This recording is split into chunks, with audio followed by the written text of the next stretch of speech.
Dear students, आज हम पढ़ेंगे मैकेनिज्म ऑफ क्लीवेज के बारे में। पीछे हम पढ़ चुके हैं कि क्लीवेज या विदलन जाइगोट में होने वाली लगातार समसूत्री विभाजन या माइटोटिक सेल डिवीजन को कहते हैं। इनमें जाइगोट की साइज उतनी ही बनी रहती है, लेकिन कोशिकाओं की संख्या बढ़ती रहती है, जिससे कोशिकाओं की साइज छोटी होती रहती है। और जाइगोट में होने वाला क्लीवेज तब तक चलता रहता है जब तक कि उसका कैरियोप्लाज्मिक इंडेक्स सामान्य कोशिकाओं के समान नहीं हो जाता। पीछे हम planes and patterns of cleavage के बारे में पढ़ चुके हैं, तो आज हम पढ़ेंगे मैकेनिज्म ऑफ क्लीवेज के बारे में। विदलन की क्रियाविधि, इसका नियंत्रण दो कारकों के द्वारा होता है, जिसमें से फर्स्ट है रेगुलेशन ऑफ क्लीवेज साइकिल या विदलन चक्र का नियंत्रण। कायिक कोशिकाओं में होने वाले समसूत्री विभाजन में M and G1, S and G2 phases होती हैं, जबकि शुरुआत के 11 विदलन विभाजनों में G1 और G2 फेजेज एब्सेंट होती हैं, सिर्फ M और S फेजेज ही उपस्थित होती हैं। और इसको कंट्रोल करने वाले कारक साइटोप्लाज्म या कोशिका द्रव्य में उपस्थित होते हैं। वे कारक जो कि डीएनए संश्लेषण और कोशिका विभाजन को नियंत्रित करते हैं, उनको MPF या मैचुरेशन प्रमोटिंग फैक्टर कहते हैं। और यह साइक्लिक प्रोसेस के रूप में, चक्रीय प्रक्रम के रूप में कार्य करते हैं। यह M फेज में सक्रिय रहते हैं और S फेज में MPF इनएक्टिव या निष्क्रिय हो जाते हैं। According to Edgar and Farrell, Edgar और फॉरेल के अनुसार एक स्ट्रिंग जीन MPF के लिए धनात्मक नियामक का कार्य करती है और प्रथम 13 विदलन विभाजनों में mRNA के द्वारा एक स्ट्रिंग प्रोटीन का निर्माण किया जाता है।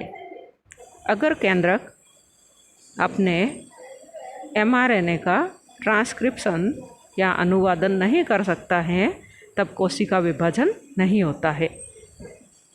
Thus the cell divide which having synthesis of string protein, इस प्रकार से वही कोशिका विभाजित होती है जिसमें कि स्ट्रिंग प्रोटीन का संश्लेषण होता है।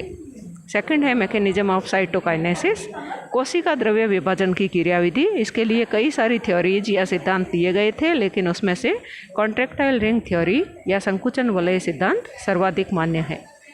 जैसा कि चित्र में दिखाया गया है, इसके कॉर्टेक्स भाग को, जाइगोट के कॉर्टेक्स भाग को जब माइक्रोस्कोप में देखते हैं तो इसमें फिंगर लाइक प्रोजेक्शंस बाहर की तरफ निकले हुए हैं, जिनको माइक्रोविलाई कहते हैं। और इनमें माइक्रोफिलामेंट्स उपस्थित होते हैं और इसके कॉर्टेक्स भाग में यौक उपस्थित है।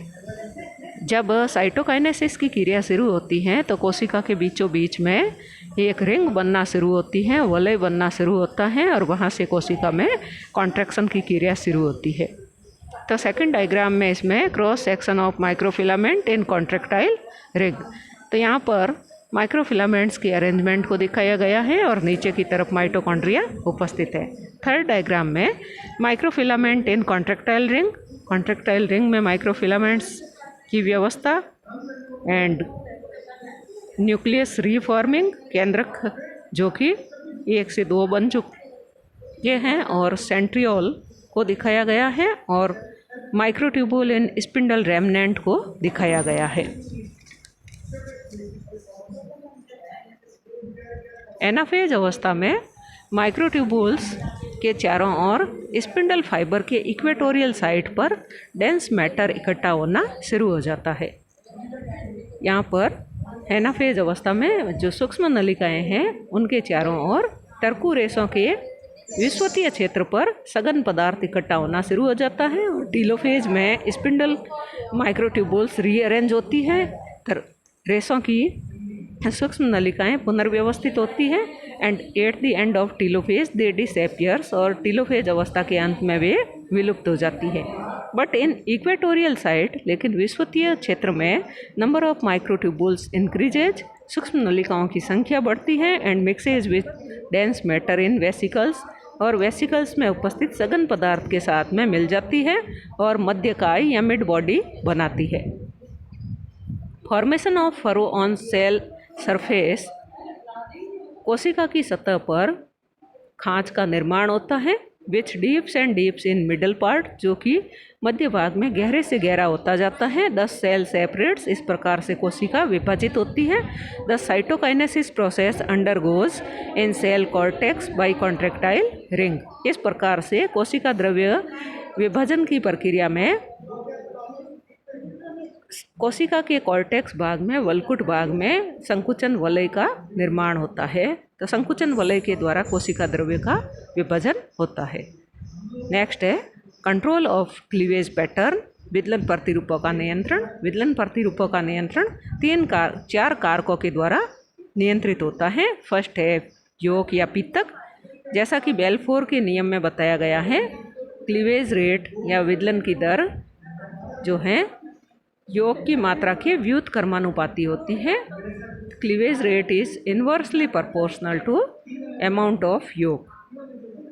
माइक्रोलेसिथल एंड मीजोलेसिथल एग्स में पित्तक की मात्रा कम होने के कारण होलोब्लास्टिक क्लीवेज पाया जाता है। सूक्ष्म पीतकी और मध्यम पीतकी अंडों में पित्तक की मात्रा या योग की मात्रा कम होने के कारण पूर्ण भंजी विदलन पाया जाता है। मैक्रो और मेगालेसिथल एग्स में अति पीतकी अंडों में पित्तक की मात्रा अधिक होने के कारण मीरोब्लास्टिक क्लीवेज या अंशभंजी विदलन पाया जाता है। फॉर एग्जाम्पल एम्फियोक्सस के अंडे माइक्रो एंड आइसोलेसिथल एग्स होते हैं। सूक्ष्म पीतकी और समपीतकी अंडे होते हैं जिनमें होलोब्लास्टिक एंड इक्वल क्लीवेज पाया जाता है, जिनमें पूर्ण भंजी और समभंजी विदलन पाया जाता है। फ्रॉग के अंडे मीजो एंड टिलोलेसिथल एग्स होते हैं। मध्यम पीतकी और गोलार्ध पीतकी अंडे होते हैं। इनमें होलोब्लास्टिक एंड अनइक्वल क्लीवेज पाया जाता है, जिनमें पूर्ण भंजी और असमान विदलन पाया जाता है। चिक में मेगा एंड टिलोलेसिथल एग्स होते हैं। मुर्गी में अति पीतकी और गोलार्ध पीतकी अंडे होते हैं। इनमें मीरोब्लास्टिक एंड डिस्कोइडल क्लीवेज पाया जाता है। इनमें अंशभंजी और बिंबाभ विदलन पाया जाता है, क्योंकि इनमें सक्रिय कोशिका द्रव्य डिस्क के रूप में या बिंब के रूप में एनिमल पोल पर पाया जाता है। फ्रॉग एंड चिक में क्लीवेज रेट एनिमल पोल पर अधिक होती है और वेजिटल पोल पर कम होती है, क्योंकि एनिमल पोल पर सक्रिय कोशिका द्रव्य उपस्थित होता है और वेजिटल पोल पर पीतक या योग की मात्रा अधिक उपस्थित होती है। सेकंड है कारक, वो है एग कॉर्टेक्स एंड वल्कुट। साइटोप्लाज्मिक कंपोनेंट का अरेंजमेंट एंड डिस्ट्रीब्यूशन कॉर्टेक्स के द्वारा कंट्रोल होता है। कोशिका द्रव्य घटकों की व्यवस्था और उनका वितरण अंड वल्कुट के द्वारा नियंत्रित किया जाता है। फॉर एग्जाम्पल एप्लाइसिया में सुप्रा इक्वेटोरियल स्पेस में विटामिन सी की रिंग पाई जाती है। अगर अंडे को सेंट्रीफ्यूग किया जाए, अपकेंद्रित किया जाए, तो इसमें विटामिन सी जो है वो अपकेंद्रित हो जाता है। लेकिन जब इसमें सेंट्रीफ्यूग करना बंद करते हैं या इसको अपकेंद्रित करना बंद करते हैं तो वापस सुप्रा इक्वेटोरियल स्पेस पर विटामिन सी की रिंग बन जाती है। इससे स्पष्ट होता है कि सेंट्रीफ्यूग के द्वारा कॉर्टेक्स वाले भाग को प्रभावित नहीं किया जा सकता है। थर्ड फैक्टर है माइटोटिक स्पिंडल असमसूत्री तर्कु। क्लीवेज फरो जो है वो माइटोटिक स्पिंडल के हमेशा लंबवत या समकोण पर उपस्थित होता है। फॉर एग्जाम्पल सी अर्चिन के एग को 2 कवर स्लिप के मध्य दबाकर रखने पर क्लीवेज जो कि मेरीडायोनल होनी चाहिए, रेखांशिक होनी चाहिए, उसके स्थान पर वर्टिकल हो जाती है, क्योंकि माइटोटिक स्पिंडल की डायरेक्शन चेंज हो जाती है। फोर्थ है विस्कोसिटी या श्यानता। क्लीवेज से पहले कॉर्टेक्स एरिया की विस्कोसिटी बढ़ जाती है, श्यानता बढ़ जाती है तथा क्लीवेज फरो कॉर्टेक्स एरिया में एक जेल लाइक लोकेलाइज्ड थिकनेस के कारण कंप्लीट होता है, क्योंकि यह भाग स्पिंडल और एस्टर फॉर्मेशन का कार्य करता है। इसके बाद में है ब्लास्टुलेशन। तो यह इम्पोर्टेंट प्रक्रिया है, इम्पोर्टेंट क्वेश्चन है जो कि परीक्षा में पूछा जाता है।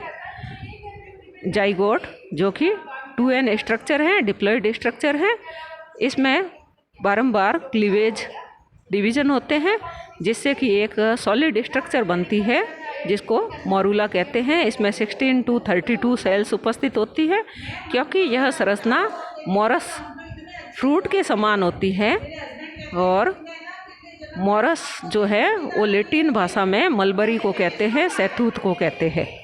तो इस प्रकार से यह शहतूत के फल के समान दिखाई देती है, इसलिए इस स्ट्रक्चर को मोरूला कहते हैं। आगे चल कर के इसमें बीच में सेंट्रल पार्ट में एक कैविटी बनना शुरू हो जाती है और इसमें जो कोशिकीय भाग है इसमें ब्लास्टोमियर्स जो है वो परिधि की तरफ, पेरिफेरी की तरफ अरेंज हो जाते हैं और परिधि की तरफ यह सिंगल लेयर्ड स्ट्रक्चर का निर्माण करते हैं जिसको ब्लास्टोडर्म कहते हैं और बनने वाली कैविटी को ब्लास्टोसील कहते हैं। ब्लास्टोडर्म डेस्मोसोम्स के द्वारा आपस में जुड़े हुए होते हैं और इस स्ट्रक्चर को ब्लास्टुला कहते हैं और इसके बनने की प्रक्रिया को ब्लास्टुलेशन कहते हैं। Types of blastulae in different animals, यह इम्पोर्टेंट क्वेश्चन है जो कि 7.5 नंबर का परीक्षा में पूछा जाता है। इसमें फर्स्ट है सीलोब्लास्टुला या प्रगुही कोरक। यह Echinodermata, amphioxus, cephalochordates and Coelenterata में पाया जाता है। इसमें बाहर की तरफ सिंगल लेयर्ड स्ट्रक्चर है जिसको ब्लास्टोडर्म कहते हैं और इसमें बीच में ब्लास्टोसील या सेगमेंटेशन कैविटी है। यह सारे ब्लास्टुला में सबसे बड़े आकार की होती है और इसमें म्यूकोपॉलीसैकेराइड्स भरा हुआ होता है। सेकंड है एम्फीब्लास्टुला उभयकोरक। यह फ्रॉग और स्पंज में पाया जाता है। फ्रॉग में क्योंकि एग्स मीजोलेसिथल एंड टीलोलेसिथल एग्स होते हैं इसलिए एनिमल पोल पर क्लीवेज रेट अधिक है, इस कारण से यहाँ पर कोशिकाओं की संख्या अधिक बनती है लेकिन आकार में छोटी होती है। वेजिटल पोल पर पितक की मात्रा अधिक होने के कारण यहाँ पर क्लीवेज रेट कम होती है, बनने वाली कोशिकाएं संख्या में कम होती हैं लेकिन आकार में बड़ी होती है। तो एनिमल पोल पर उपस्थित छोटे आकार की कोशिकाओं को माइक्रोमियर्स कहते हैं और वेजिटल पोल पर बनने वाली बड़े आकार की कोशिकाओं को मेगामियर्स कहते हैं और बीच में ब्लास्टोसील बनती हैं। ब्लास्टोसील थोड़ी सी एनिमल पोल की तरफ डिस्प्लेस हो जाती है। स्पंज में बनने वाले ब्लास्टुला को स्विमिंग लार्वा भी कहते हैं क्योंकि इसमें माइक्रोमियर्स में फ्लैजिला उपस्थित होते हैं। थर्ड है डिस्कोब्लास्टुला या बिंबकोरक। यह बर्ड्स, रेप्टाइल्स और फिशेज में पाया जाता है जिनमें कि एग्स पॉलीलेसिथल एग्स होते हैं, अति पीत की अंडे होते हैं। उनमें सक्रिय कोशिका द्रव्य एनिमल पोल पर एक डिस्क के रूप में उपस्थित होता है। यहाँ पर क्लीवेज डिवीजन शुरू होते हैं, बनने वाली कोशिकाएं आकार में छोटी होती हैं और डिस्क के रूप में होती है और जब ऊपरी भाग में कई सारी कोशिकाओं की परतें बन जाती हैं तो वो नीचे उपस्थित यॉर्क से कुछ ऊपर उपस्थित रहती हैं, तो नीचे उपस्थित कैविटी को सब जर्मिनल कैविटी कहते हैं। फिर यहाँ पर बनने वाली कोशिकाओं में से कुछ अपेक्षाकृत बड़े आकार की कोशिकाएं एमीबॉइड मूवमेंट करते हुए नीचे की तरफ आती हैं और सब जर्मिनल कैविटी के छत के ऊपर एक परत के रूप में इकट्ठी हो जाती है। तो इस प्रकार से 1 से 2 परतें बन जाती हैं जैसा कि चित्र में दिखाया गया है। ऊपर वाली परत को एपीब्लास्ट कहते हैं और नीचे वाली परत को हाइपोब्लास्ट कहते हैं। इनमें परिधि की तरफ उपस्थित कोशिकाएं जो कि यॉर्क के संपर्क में रहती हैं, इस वाले भाग को एरिया ओपेका कहते हैं या अपारदर्शी भाग कहते हैं और बीच वाला भाग जिसकी कोशिकाएं यॉर्क के संपर्क में नहीं है, पितक के संपर्क में नहीं है, इस क्षेत्र को एरिया पेल्यूसिडा कहते हैं या इसको स्वच्छ क्षेत्र कहते हैं। और एपीब्लास्ट और हाइपोब्लास्ट के बीच में ब्लास्टोसील उपस्थित होती है। नेक्स्ट है, फोर्थ है पेरीब्लास्टुला या सतही कोरक या इसको सॉलिड ब्लास्टुला भी कहते हैं या इसको सुपरफिशियल ब्लास्टुला भी कहते हैं। यह इंसेक्ट में उपस्थित होता है, कीटों में उपस्थित होता है। कीटों के अंडे सेंट्रोलेसिथल एग्स होते हैं, मध्यम पीत की अंडे होते हैं। तो यहाँ पर मध्य भाग में अंडों के यौक उपस्थित है और इसमें विदलन केवल इसके सतही भाग में ही होता है। इस कारण से सतही भाग में इसके पेरिफेरी वाले भाग में कोशिकाओं की एक परत बन जाती है, ब्लास्टोडर्म बन जाती है और बीच वाले भाग में यौक भरा हुआ है। इसमें नीचे की तरफ उपस्थित कोशिकाएं कुछ बड़े आकार की होती हैं जिनको जर्म बैंड कहते हैं और ऊपर की तरफ एक छिद्र पाया जाता है जिसको माइक्रोपाइल कहते हैं। इसमें ब्लास्टोसील एब्सेंट होती हैं इसलिए इसको सॉलिड ब्लास्टुला कहते हैं। नेक्स्ट है, फिफ्थ है स्टीरियोब्लास्टुला। यह एनेलिडा, मोलस्का, प्लेनेरिया, निमरटाइन इनमें पाया जाता है। और क्योंकि इनके अंडे डिटर्मिनेट एग्स होते हैं, निर्धारी अंडे होते हैं, और इनमें ब्लास्टोमियार्स आकार में बड़े होते हैं लेकिन संख्या में कम होते हैं। जैसा कि डायग्राम में बताया गया है, ब्लास्टोडर्म में उपस्थित ब्लास्टोमियार्स आकार में बड़े हैं लेकिन संख्या में कम हैं, और ब्लास्टोसील बिल्कुल ही या तो छोटी है या फिर एब्सेंट होती है। लास्ट है ब्लास्टोसिस्ट या पोस्कोरक। यह मैमल्स में पाया जाता है, जैसा कि डायग्राम में बताया गया है। इसमें बाहर की तरफ ट्रोफोब्लास्ट उपस्थित है, जो कि एक परत के रूप में उपस्थित है, सिंगल लेयर के रूप में उपस्थित है। यह एक्स्ट्रा एम्ब्रियोनिक मेम्ब्रेन का निर्माण करती है और इसके द्वारा एम्ब्रियो फॉर्मेशन नहीं होता है। अंदर की तरफ, ऊपर की तरफ कुछ कोशिकाएं ग्रुप के रूप में उपस्थित होती हैं। इनको इनर सेल मास कहते हैं या एम्ब्रियोनिक नॉब कहते हैं या सेल्स ऑफ रॉबर कहते हैं। ये कोशिकाएं आगे चल करके एम्ब्रियो फॉर्मेशन का काम करती है। नीचे की तरफ कैविटी उपस्थित है जिसको ब्लास्टोसील कहते हैं या न्यूट्रिटिव कैविटी कहते हैं या एल्बुमिन कैविटी कहते हैं। इसमें पोषक पदार्थ भरा हुआ होता है जो कि इनर सेल मास या एम्ब्रियोनिक नॉब या सेल्स ऑफ रॉबर यानी कि भ्रूण का निर्माण करने वाली कोशिकाओं के लिए न्यूट्रिशन के रूप में पदार्थ अवेलेबल कराता है। Thank you.